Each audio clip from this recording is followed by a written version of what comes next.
बिस्मिल्लाहिर्रहमानिर्रहीम। आज हम Oxford think new syllabus mathematics 8 edition उसकी बुक 2 जिसको D2 भी कहते हैं स्टार्ट करने जा रहे हैं। आज का लेक्चर शुरू करने से पहले आपसे गुजारिश है कि इस वीडियो को लाइक करें और मेरे चैनल को सब्सक्राइब करें ताकि हर आने वाला लेक्चर आप तक पहुंच सके। आज का lecture chapter number 7 direct and inverse proportion से है। एक्सरसाइज 7D का क्वेश्चन नंबर 6 जो है उसको स्टार्ट करते हैं। Given that t is inversely proportional two cube of s, copy and complete the table.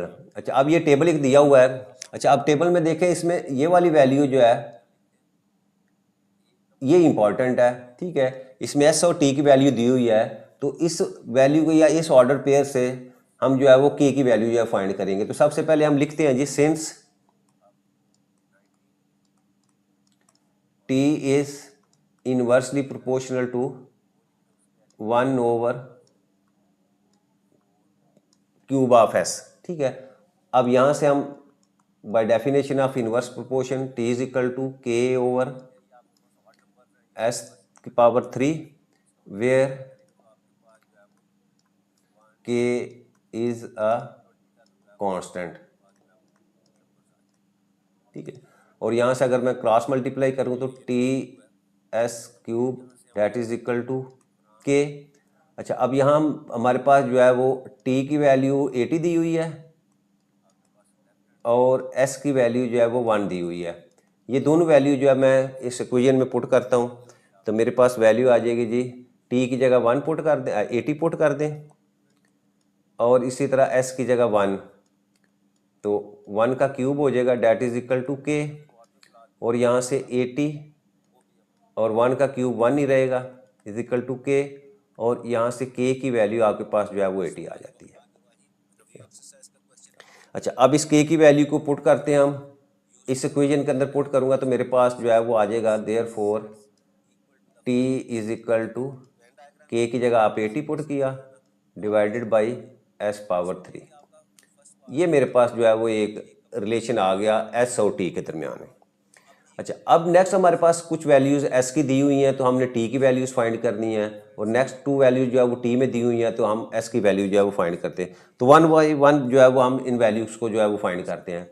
सबसे पहले हम देखते हैं जिसमें ये s की वैल्यू जो दी हुई हैं उनको देखते हैं। सबसे पहले क्या दिया हुआ है, s की वैल्यू t दी हुई है, तो मैं लिखता हूँ when s is equal to 2, तो उस वक्त t की वैल्यू क्या होगी आपके पास, इसको पुट कर दें, पुट इन 1, तो मेरे पास t की वैल्यू आ जाएगी जी, t is equal to 80 divided by s की 3 है, तो इसका मतलब 2 की पावर 3। इसको फर्दर सॉल्व करूंगा तो मेरे पास आ जाएगा जी 80 डिवाइडेड बाई 2 की पावर 3 का मतलब 8 है, 2 मल्टीप्लाई बाई 2 मल्टीप्लाई बाई 2, तो 8 आपके पास। अब इसको सिंप्लीफाई करें, 8 1 ज़ा 8, 8 10 ज़ा 80, तो यहाँ से t की वैल्यू मेरे पास जो है वो आ जाती है 10।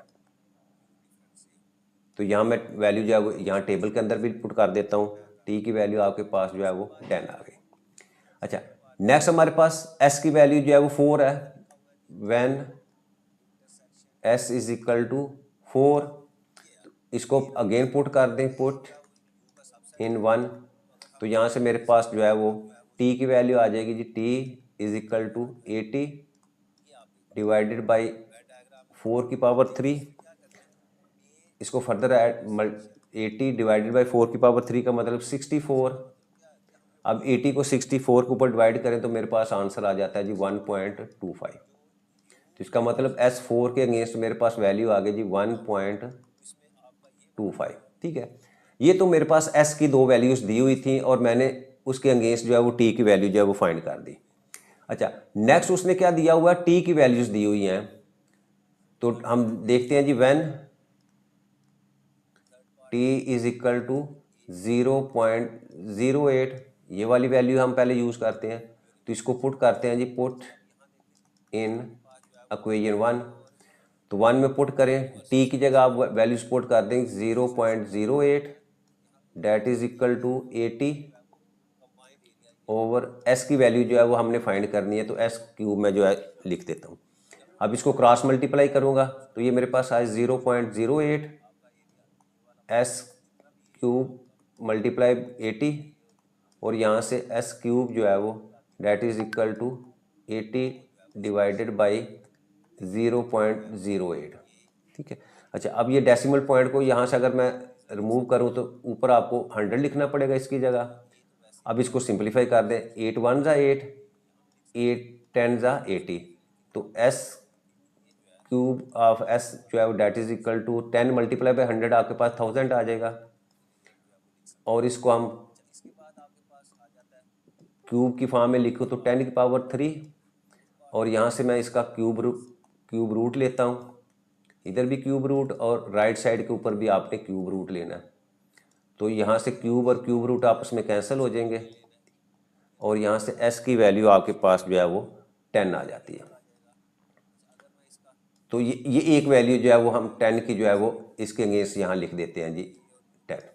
अच्छा, आखिरी हमारे पास वैल्यू क्या है 0.01। तो अब इसको फाइंड करते हैं when T is equal to 0.01।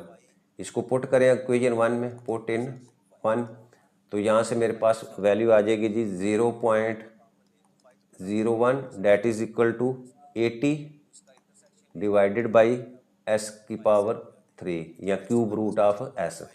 अच्छा, अब इसको सॉल्व करते हैं। अगेन यहाँ मैं इसका क्रॉस मल्टीप्लाई करूँ तो ये आ जाएगा जी 0.01 into cube of S is equal to 80, और यहाँ से cube of S is equal to 80 divided by आपके पास 0.01। डेसिमल पॉइंट को यहाँ से रिमूव किया तो आप 100 लगाया, और अब नीचे आपके पास 1 ही रह जाएगा, और 80 को जब हम 100 से मल्टीप्लाई करेंगे तो आपके पास 800 जो है वो वैल्यू आ जाएगी। ठीक है, और लेफ्ट साइड का आपके पास S3 है।